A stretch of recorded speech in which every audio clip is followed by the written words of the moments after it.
بسم اللہ الرحمن الرحیم۔ T20 ورلڈ کپ 15 فروری کو پاک بھارت ٹاکرا، لیکن ملتان سلطان کا D N, P T I کی ہڑتال کا بو کاٹا، توشہ خانہ والا ہار کیس اب کس تجوری میں پڑا ہے؟ علیمہ خان نے بھانڈا پھوڑ دیا، سارا ٹبر چور 7 مئی 2025 سے لے کر آج تک بھارت دونوں ہاتھوں سے ذلت سمیٹ رہا ہے، اور جنگ کا محاذ ہو یا کھیل کا میدان، سیاست کی عالمی بساط ہو، شکست مسلسل بھارت کا پیچھا کر رہی ہے اور اب تو اس کا مقدر بن چکی ہے۔ ہر اہم ایونٹ پہ انڈیا سرنڈر کرنے پہ مجبور ہو گیا، اور یہ وہی بھارت ہے جس نے پاکستان کے ساتھ میچ کھیلنے سے انکار کیا تھا۔ اب اسی بھارت کے کھلاڑیوں نے پوری دنیا کے سامنے پاکستانی کھلاڑیوں سے ہاتھ ملانے سے انکار کیا تھا، اور یہ بھارت ہی تھا جس نے محسن نقوی کے ہاتھ سے اپنی ہی جیتی ہوئی ٹرافی وصول کرنے سے انکار کیا تھا۔ لیکن آج وہی بھارت ہے جو اپنا دھوکا چاٹ رہا ہے، ناک رگڑ کر پاکستان سے معافیا مانگ رہا ہے، دوست ممالک سے سفارشیں کروا رہا ہے کہ میچ کھیلنے کے لیے پاکستان کو راضی کریں۔ اگرچہ پاکستان نے 15 فروری کو بھارت کے ساتھ اپنا شیڈیول میچ کھیلنے کی حامی بھر لی ہے، لیکن پاکستان نے اپنا اصول و موقف ترک نہیں کیا۔ کل لاہور میں جس وقت آئی سی سی کے تمام حکام اور محسن نقوی کو قائل کرنے کی کوشش کر رہے تو میں آپ کو بتاؤں کہ پاکستان کا سارا فوکس اس بات پہ تھا کہ پہلے بنگلہ دیش کے ساتھ ہونے والی زیادتی کا ازالہ ہو۔ اس طویل ملاقات کا یہ بھی کوئی نتیجہ نہ نکلا تو پھر سری لنکا نے خاص طور پہ حکومت پاکستان سے درخواست کی کہ آپ اپنے فیصلے پہ نظر ثانی کریں۔ دبئی سے بھی فون آ گئے، حتیٰ کہ بنگلہ دیش کرکٹ بورڈ کے چیئرمین امین الاسلام نے بھی اپیل کر دی کہ پاکستان کو بھارت کے ساتھ اپنا میچ کھیل لینا چاہیے۔ تو دنیا کو پتہ ہے کہ کرکٹ کا کوئی بھی انٹرنیشنل ایونٹ پاک بھارت میچ کے بغیر تو ادھورا ہے، بلکہ میں تو اس کو زیرو کہوں گا، کیونکہ جس ایونٹ میں کوئی مزہ ہی نہ ہو، کوئی سنسنی نہ ہو، کوئی ریونیو بھی نہ آئے تو زیرو ہی ہوا نا۔ ایک عرصے سے پاکستان یہی بات بھارت کو سمجھانے کی کوشش کر رہا تھا، لیکن ان کے کان پہ تو جوں نہیں رینگ رہی تھی۔ بھارت کو اس بات پہ مانتا کہ آئی سی سی تو اپنے گھر کی لونڈی ہے، لیکن آج اس کا یہ بھروسہ بھی ٹوٹ گیا۔ آئی سی سی والوں کے کل تک اپنے ہاتھ پاؤں پھول چکے تھے، اگر پاکستان راضی نہ ہوا تو پھر ان کا دال دلیا کیسے چلے گا، اس کی تو ساکھ ہی داؤ پہ لگ چکی تھی۔ پاکستان کے مطالبے پر آئی سی سی نے اب تک لکھ کر دے دیا کہ T20 ورلڈ کپ میں شرکت نہ کرنے پہ بنگلہ دیش پہ کوئی جرمانہ عائد نہیں ہوگا، بلکہ بنگلہ دیش کو آئی سی سی کے ایک ایونٹ کی میزبانی بھی دے دی جائے گی۔ تو میں سمجھتا ہوں کہ پاکستان کے اس فیصلے سے کرکٹ کی جیت ہوئی ہے، لیکن محسن نقوی سے میرا سوال ہے کہ اس بات پہ کیا گارنٹی ہے کہ بھارت آئندہ سیاسی معاملات کو کرکٹ میں نہیں لائے گا؟ کیا محسن نقوی نے آئی سی سی سے اس بات کی گارنٹی لی ہے کہ بھارت آئندہ سیاست کو کھیل کے میدان میں نہیں لائے گا؟ کیا آئی سی سی نے کوئی یقین دہانی کرائی ہے کہ بھارتی کھلاڑی آئندہ پاکستانی کھلاڑیوں کے ساتھ ہاتھ ملانے یا کسی پاکستان کے ہاتھوں ٹرافی وصول کرنے سے انکار نہیں کریں گے؟ کیا محسن نقوی نے اس حوالے سے آئی سی سی سے کوئی تحریری ضمانت لی ہے؟ بھارت چونکہ اس ایونٹ کا میزبان ہے، اس لیے وہ آج خاموش ہے اور بھیگی بلی بن کے معافی تلاش کر رہا ہے۔ لیکن آپ میری بات لکھ لیں، آئی سی سی کے اگلے ہی ایونٹ میں بھارت پھر وہی بھونڈی حرکتیں کرے گا جو پہلے کرتا چلا آ رہا ہے۔ یہ بات میں اس لیے کہہ رہا ہوں کہ بھارتی کرکٹ بورڈ نے آج کے دن تک بنگلہ دیش کے کھلاڑی مستفیض الرحمان سے کوئی معذرت نہیں کی ہے۔ کولکتہ نائٹ رائڈرز نے بھی اس حوالے سے کوئی وضاحت جاری نہیں کی ہے، نہ ہی اسے اپنی ٹیم میں دوبارہ شمولیت کی کوئی دعوت دی ہے۔ تو بھارت نے آئی پی ایل میں بنگلہ دیش کے کھلاڑیوں پہ جو پابندی لگائی تھی وہ پابندی بھی برقرار ہے۔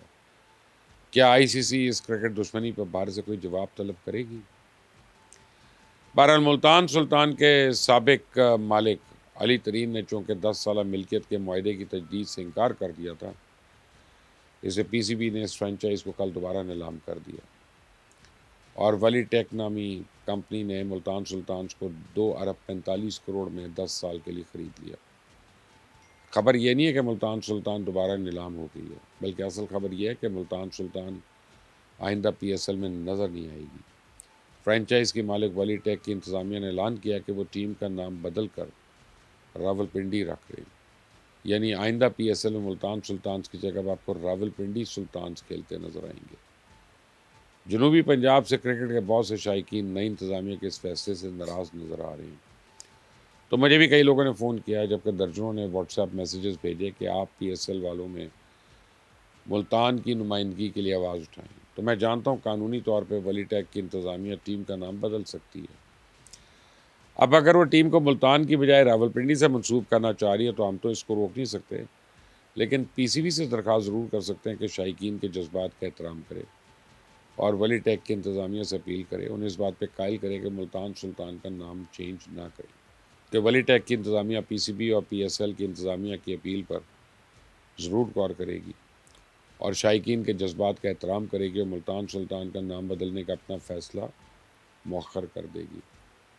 بہرحال پی ٹی آئی کے بانی عمران خان کی نظر میں سوائے اس کے باقی تمام سیاستدان کرپٹ اور چور ہیں، لیکن حقیقت یہ ہے کہ توشہ خانہ کے قیمتی نوادرات اور جواہرات اس کے اپنے گھر سے برآمد ہو رہی ہیں. خانہ کعبہ کی تصویر والی گھڑی کا تو ہمیں پتہ چل چکا ہے کس نے کس کی ہدایات پہ کتنے میں کہاں بیچی اور اب وہ کس کی ملکیت ہے، لیکن توشہ خانہ سے ہتھیائے گئے ایک قیمتی ہار کا پتہ نہیں چل رہا تھا کہ وہ کس کے پاس ہے. ایسے تو پوری دنیا یہی کہتی سمجھتی چلی آ رہی کہ وہ ہار پاک پتنی کے قبضے میں ہے، لیکن اب انکشاف ہوا ہے کہ وہ ہار علیمہ خان کی تجوری میں پڑا. کل ایک رپورٹر نے جب اس ہار کے بارے میں علیمہ خان سے دریافت کیا تو انہوں نے جواب دینے سے صاف انکار کر دیا. سنیں ذرا. اہم شیر افضل مروت کے جو الزامات ہیں یا مشال یوسف زئی اس والے سے کوئی بات کریں گے آپ؟ مجھے جا کے پوچھو جو الزام لگا رہے ہیں میرے. میڈم وہ کہہ رہے ہیں کہ ہار آپ کے پاس ہے. ایکسکیوز می راستہ دے دیں، ہم نے 80 سے جانا ہے پلیز. میڈم آپ آج بات نہیں کر رہے ہیں آپ نے علیمہ خان کا رویہ دیکھا، یہ وہ لوگ ہیں جو اپنے مخالفین سے رسیدیں مانگا کرتے تھے. یہاں تو دیکھیں یہی کہتے تھے نا کہ سارا ٹبر چور ہے، لیکن اب پتہ چل رہا ہے کہ واقعی سارا ٹبر ہی چور ہے. عمران خان کے والد بزرگوار کی کرپشن سے کون واقف نہیں ہے؟ عمران خان کی مفبری اور نوسر بازیوں کو کون نہیں جانتا؟ پاک پتنی اور اس کی فرنٹ وومن فرح گوگی کی آڈیوز ہم سب نے سن رکھی ہیں. زمان پاک والا گھر ان کے پاس کیسے آیا؟ سرکاری فائلز میں پورا ریکارڈ موجود ہے. اب تو ہر کوئی یہ جانتا ہے کہ ٹبر نہ تو زکوٰۃ اور فطرانی کی رقم بھی نہیں چھوڑتا. علیمہ خان کی خاموشی بتا رہی ہے کہ وہ ہار کس کی تجوری میں ہے، کیونکہ اگر وہ ہار پاک پتنی کے قبضے میں ہوتا تو یقین مانے گھڑی کی طرح وہ بھی بک گیا ہوتا. لیکن چونکہ وہ ہار کسی کی دسترس میں نہیں تھا، اس لیے اس کے قریبی لوگ اب علیمہ خان کی طرف اشارے کر رہے ہیں اور علیمہ سے کہہ رہے ہیں وہ رسیدیں دکھائے، وہ آمادہ نہیں ہے. تو علیمہ خان کل تک تو لوگوں سے پسند نہ منانے کی اپیلیں کر رہی تھی، اس کے اپنے ٹبر نے جیب بھر کے پتنگ بازی کی اور یہ اپنے کارکنوں کو بائیکاٹ، احتجاجی مظاہروں اور ہڑتال پہ اکساتے رہے. لیکن پولیس جب ڈنڈا چلاتی ہے تو کارکنوں کو بے یار و مددگار چھوڑ کے خود فرار ہو جاتے ہیں. نہیں تو ہم نے کب کہا تھا کہ پسند، کس نے کہا تھا کہ نہیں؟ لاہوریوں کو آپ پسند روک سکتے ہو؟ وہاں کے لاہور کا جنون دیکھنا تھا. پسند بچہ وہاں پہ چڑھا ہوا تھا. میرا بیٹا گیا تھا 26 کون سا تھا وہ 6 تاریخ کو. ہاں بچے اپنے لے کے گئے ہوئے تھے.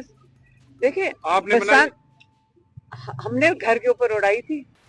انہی حرکتوں کے باعث پی ٹی آئی کا بیانیہ بری طرح پٹ چکا ہے. مجھے تو یوں لگتا ہے کہ پوری جماعت بسنت اور ہڑتال کے درمیان پس کر رہ گئی ہے.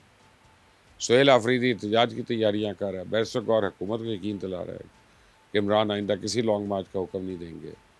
شاید جنید اکبر نے انہیں دوگلی پالیسی کی وجہ سے استعفیٰ دینے کا اعلان کر دیا. تو پی ٹی آئی اب کئی دھڑوں میں بٹ گئی اور اب ختم ہو رہی ہے.